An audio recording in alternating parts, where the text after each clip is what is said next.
সওয়াব আপনি ইফতার করানোর কারণে আপনার আমলনামায় ওই সওয়াব আল্লাহ ঢুকায় দিবেন, পড়েন সুবহানাল্লাহ। সাহাবারা বললেন, নবী আমরা গরিব মানুষ, ইফতারি খাওয়ানোর পয়সা নাই। আল্লাহর হাবিব বললেন, ওয়ালাউ বিমাতকাতি লাবান, এক ঢোক দুধ, ওয়ালাউ বিতামরা, একটাও খেজুর, ওয়ালাউ বিশারবাতি মা, এক ঢোক পানি খাইয়েও যদি কারো রোজা ভাঙাও, তারপরে ওই সওয়াব তোমার আমলনামায় দিবে কে? তাহলে মুক্ত হস্তে দান করুন, 4 নাম্বার। 5 নাম্বার হচ্ছে কদর তালাশ করুন, রমজানের সবচেয়ে দামি সময়। বিষ্ণু বলেন, মান হরিমা খাইরাহা ফাকাদ হরিম, যে কদর মিস করলো সে সব মিস করলো, হি ইজ দ্য লুজার। আচ্ছা বলেন, এই বরকতের মাসে আমরা কি লুজার হতে চাই না গেইনার হতে চাই? সবাই বলেনি, বলেন এই রমাদানে আমরা লুজার হব না গেইনার হব?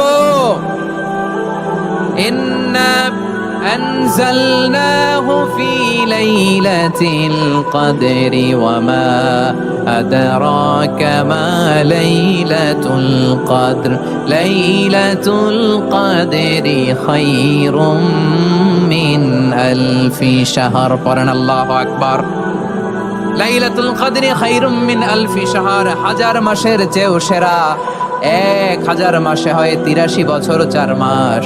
83 বছর 4 মাস টানা ইবাদত করলে যেই সওয়াব, কদরের রাতে ইবাদত করলে অতটুকু সওয়াব আপনি পাবেন, আল্লাহ সেটা বলে নাই। আল্লাহ বলে তার চাইতো বেশি সওয়াব দিয়ে আপনার আমলনামা ভরে দিবে কে? কদর যেন মিস না হয়। 21, 23, 25, 27, 29 নাকি খালি 27? আপনারা কি খালি 27? হ্যাঁ না, ফালতামিসু ফিল আশরিল আওয়াখিরি ফিল মিনাল ভিতরি, রমজানের শেষ দশকের বেজর রাতগুলোকে কদর হিসেবে তালাশ করো। আল্লাহর হাবিব সাল্লাল্লাহু আলাইহি ওয়াসাল্লাম শেষ 10 দিন টানা ইবাদত করতেন, টানা ইবাদত। ইদা জাআল আশরু আহিয়াল লাইলা আইকাদা আহলা ওয়া জাদ্দা ওয়া শাদ্দাল মিজার, সারা রাত জেগে ইবাদতের নজির নবীজির নাই, শুধু রমজানের শেষ দশক ছাড়া। সুবহানাল্লাহ বলেন। নিজেও ঘুমাতেন না, ফাতেমা রাদিয়াল্লাহু তাআলা আনহু, আলী রাদিয়াল্লাহু তাআলা আনহু কাউকে ঘুমাতে দিতেন না, সবাইকে জাগিয়ে তুলতেন। আমরা সারা রাত জেগে ইবাদত করব, রাজি আছেন তো? কদর যেন আমাদের মিস না হয়। আজকে থেকেই ক্যালেন্ডারে মার্ক করে রাখেন, সব কাজ পেছনে ফেলে, সব ব্যস্ততাকে পেছনে ফেলে ইবাদতের জন্য আমরা প্রস্তুত থাকবো কদরের রাতে। কোনোভাবে কদর যেন আমাদের মিস না হয়, ইনশাআল্লাহ। বলেন তো সবাই। 6 নম্বরে পারলে ইতিকাফ করবেন। ব্যবসায়ী ভাইয়েরা, অনেক অসাধু ব্যবসায়ী আছে, রমজান আসলে নিত্য প্রয়োজনীয় পণ্যের মূল্য বৃদ্ধি করে দেয়। এরকম আছে না নাই? এগুলো করবেন না, মজুদদারি করবেন না, পণ্যের কৃত্রিম সংকট বাজারে করবেন না। আপনি লাখ টাকা কামায়া ভাবছেন যে রোজাদারদের কষ্ট দিয়ে ধনী হবেন, এমন রোগ আল্লাহ আপনারে দিবে, কোটি টাকা দিয়েও আপনি হাসপাতালের বিল পরিশোধ করার ক্ষমতা আপনার হবে না। খবরদার। শেষ বয়সে দেখবেন কি কষ্ট আপনার হয়। আপনি রোজাদারদের কষ্ট দিচ্ছেন, আল্লাহ আপনার সুখে রাখবে? আল্লাহর দোহাই লাগে, আমার ব্যবসায়ী ভাইয়েরা এটা করবেন না। আরব বিশ্বে আমরা দেখেছি, আরব বিশ্বের ব্যবসায়ীরা সারা বছরে ব্যবসা করে, রমজানে ভর্তুকি দেয়। আর আমার দেশের কিছু অসাধু ব্যবসায়ী রমজানে গলাকাটা ব্যবসা করে আর সারা বছর সইটার উপর দিয়ে চলে। চিল্লায় বলেন ঠিক কিনা? করবেন না, এটা করবেন না। নিত্য প্রয়োজনীয় পণ্যের মূল্য বৃদ্ধি করা হারাম, পণ্যের কৃত্রিম সংকট তৈরি করা হারাম, মজুদদারি করা হারাম, রোজাদারদেরকে কষ্ট দেয়া হারাম, এটা করবেন না। 7 নম্বরে সর্বশেষ কথা, অধীনস্থ যারা আছে তাদের কাজের চাপ আপনারা কমিয়ে দিবেন। কাজের লোক, ফ্যাক্টরির ওয়ার্কার, স্টাফ, তাদের প্রতি যদি রহম করেন, আপনার উপর রহম করবে কে? এই পবিত্র রমাদানে 7টা করণীয়, 7টা বর্জনীয় মনে রাখা যাবে তো ইনশাআল্লাহ? আল্লাহ এই রমজানকে তুমি বরকতময় করো, হাত তোলেন। আল্লাহুম্মা বাল্লিগনা রমাদান, আল্লাহ এই রমাদানকে বরকতময় করো। রমজানের 7টা করণীয় এবং বর্জনীয় যে আমরা শুনলাম, পালন করার তৌফিক দান করো। রব্বানা তাকাব্বাল মিন্না ইন্নাকা আনতাস সামিউল আলিম। আল্লাহর হাবিব সাল্লাল্লাহু আলাইহি ওয়াসাল্লাম প্রতি বছর 10 দিন ইতিকাফ করতেন। যে বছর ইন্তেকাল করবেন সে বছর 20 দিন ইতিকাফ করেছেন। আপনি বলবেন, হুজুর ইতিকাফ না করলে সমস্যা কি? আমার নবী একটা ইবাদত সারা জীবনেও ছাড়ে নাই, আর আপনি জীবনে একবারও করেন নাই। এবার হিসাব আপনার কাছে, হিসাব আপনার কাছে। না পারলে অন্তত রাত্রি বেলাগুলো মসজিদে কাটাবেন, পারবেন তো ইনশাআল্লাহ?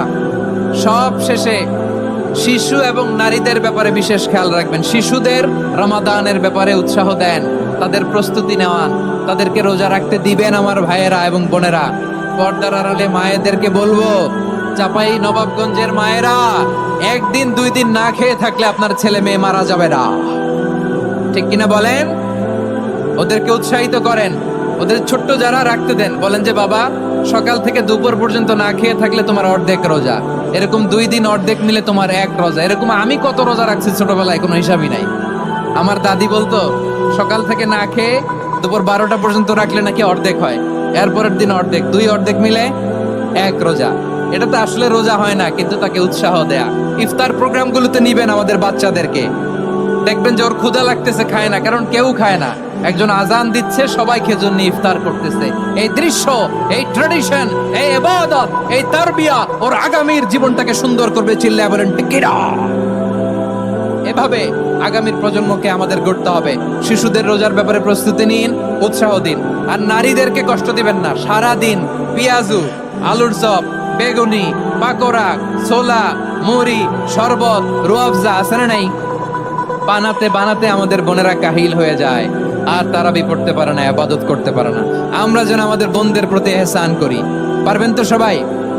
এই 7টি করণীয়, 7টি বর্জনীয়। 1 নাম্বার, বিলম্বে ইফতার করবেন না কখনো। 1 নাম্বার, দেরি করে ইফতার করা নিষিদ্ধ। ইহুদিরা দেরি করে ইফতার করে। লা ইয়াজালুন নাসু আলা খাইরিন মা আজ্জালুল ফিতরা। বিশ্বনবী বলেছেন, এই উম্মত যতদিন আগে আগে ইফতার করবে, এই উম্মতের কপাল থেকে কল্যাণ কেউ ছিনিয়ে নিতে পারবে না। চিল্লায় বলেন ঠিক কিনা? আজানের জন্য বসে থাকবেন না, সময় দেখবেন। স্থানীয় সময় যখন সূর্যাস্ত হওয়া মাত্রই বিসমিল্লাহ, খেজুর খেয়ে ফেলবো। পারবেন তো নাকি দেরি করবেন?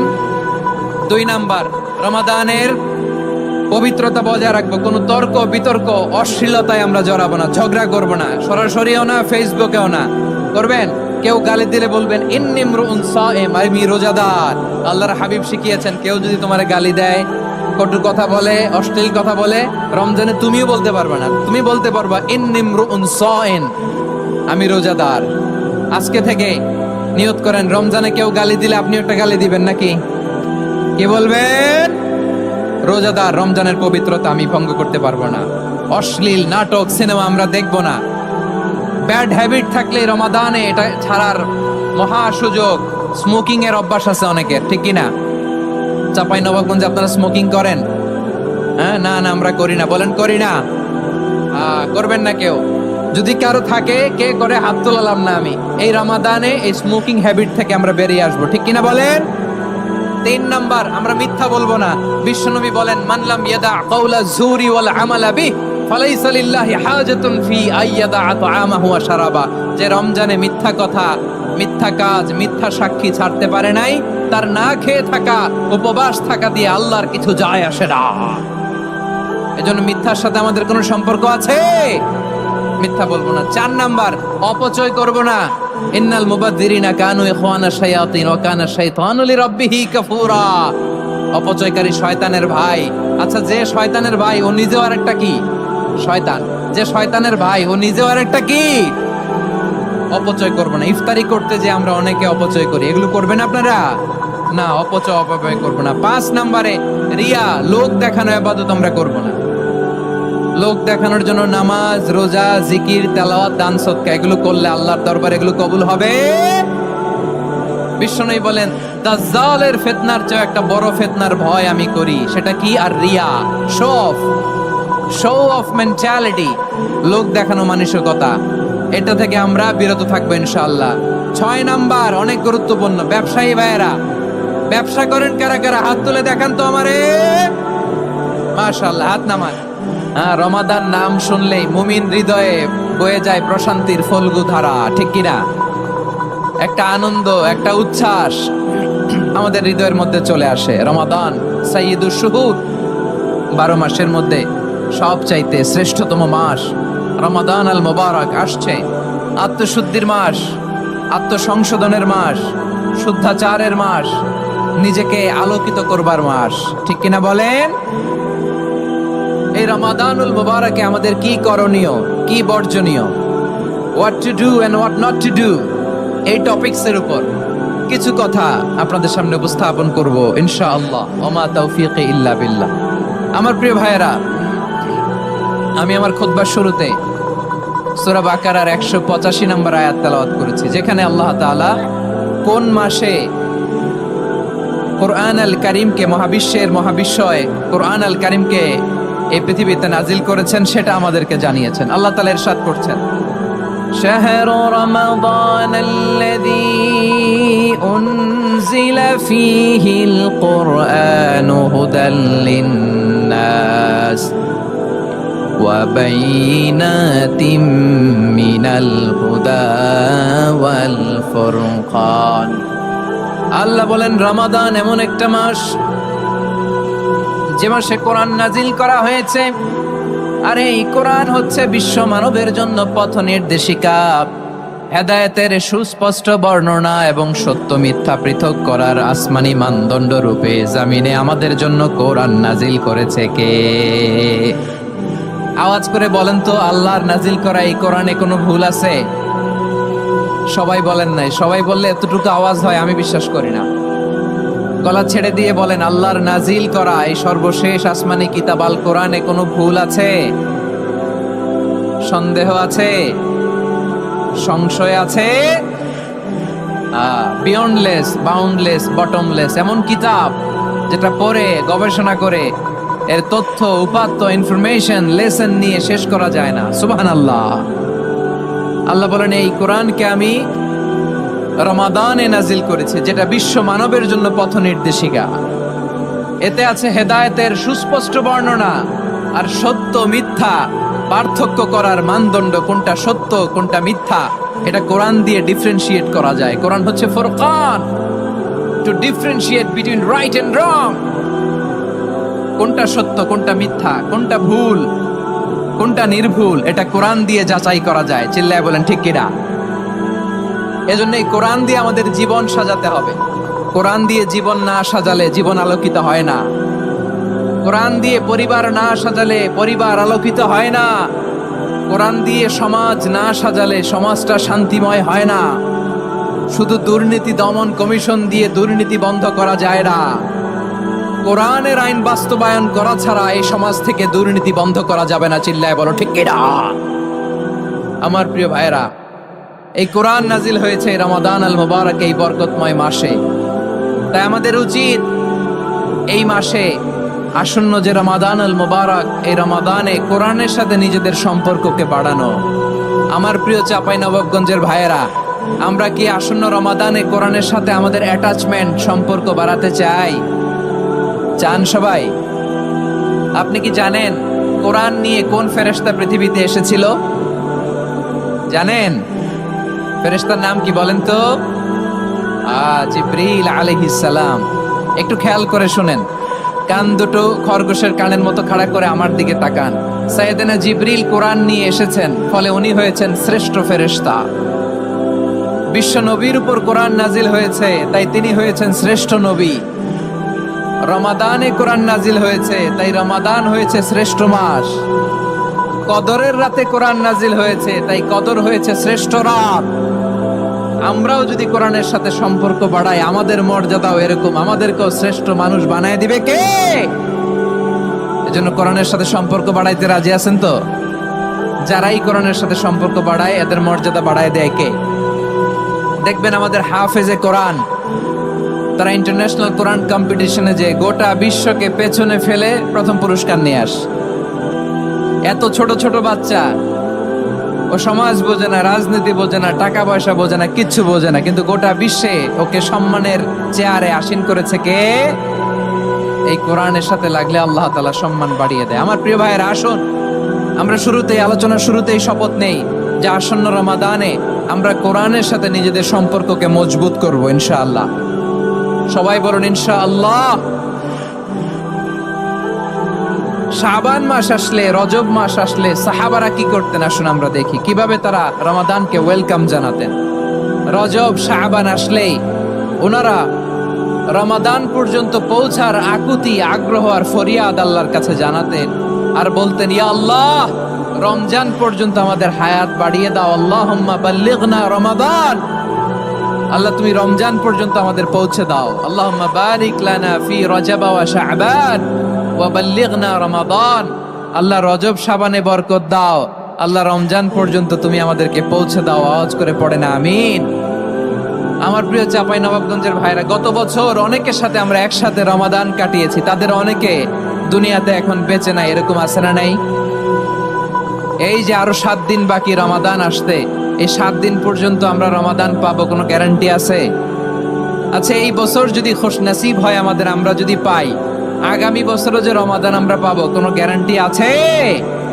তাহলে আসুন আমরা ভেবে নেই, হতে পারে this Ramadan could be the last and final Ramadan in our life. হতে পারে এই রমাদানই হতে পারে আমার জীবনের শেষ রমাদান। ঠিক কিনা বলেন? তাই আসুন আমরা আল্লাহর কাছে দোয়া করি, আল্লাহুম্মা বাল্লিগনা রমাদান। আল্লাহ তুমি রমাদান পর্যন্ত আমাদেরকে পৌঁছে দাও। আওয়াজ করে পড়েন আমিন। ইবনু রাজব আল হাম্বলি লাতাইফুল মাআরিফের মধ্যে লিখেছেন, সাহাবারা ওনারা রমাদান কেন্দ্রিক, আমাদের সালাফ সালফে সালিহিনরা রমাদান কেন্দ্রিক জীবন কাটাতেন। ওনারা রমজান আসার 6 মাস আগে আল্লাহর কাছে দোয়া করতেন, আল্লাহ রমজান পর্যন্ত পৌঁছে দাও। রমজান চলে যাওয়ার পরে বাকি 6 মাস আল্লাহর কাছে দোয়া করতেন, আল্লাহ এই রমাদানে যে ইবাদত করেছি এই ইবাদত গুলো তুমি কবুল করে নাও। সুবহানাল্লাহ। তাহলে পুরো বছর রমাদান কেন্দ্রিক জীবন। রমজান আসার আগে 6 মাস দোয়া করতো, আল্লাহ আমরা যেন রমজান পাই। রমজান চলে যাওয়ার পরে বাকি 6 মাস বলতো, আল্লাহ রমজানে যে ইবাদত করেছি এগুলো তুমি কবুল করে নাও। আবার এই শাবান মাসে আল্লাহর হাবিব সাল্লাল্লাহু আলাইহি ওয়াসাল্লাম সবচেয়ে বেশি রোজা রাখতেন। কানা ইয়াসুমু শাবানা কুল্লাহ, সবচেয়ে বেশি রোজা রাখতেন শাবান মাসে। ওয়া কানা ইয়াসুমু শাবানা ইল্লা কালিলা, শাবানের অল্প কয়েকদিন ছাড়া পুরো শাবানটাই বিশ্বনবী রোজা রাখতেন। সুবহানাল্লাহ পড়েন। এই শাবানে আপনারা রোজা রাখছেন তো? রাখছেন? আল্লাহ তুমি কবুল করো। আমরা সবাই পড়ি আমিন। মাইকের সাউন্ডটা একটু উইক মনে হচ্ছে, একটু স্ট্রং করতে হবে সামান্য। মাইক অপারেটর যিনি আছেন একটু স্ট্রং করবেন, আমার শাউট করে কথা বলা লাগতেছে, একটু স্ট্রং করবেন মেহেরবানি করে। মাইকের সাউন্ডটা একটু স্ট্রং করবেন। প্রিয় ভাইয়েরা, এই শাবান শেষে আমাদের মধ্যে আগমন করবে রমাদান, এবং এই রমাদানুল মুবারক আল্লাহ তাআলা আমাদের জন্য সিয়াম ফরজ করেছেন। কি ফরজ করেছেন?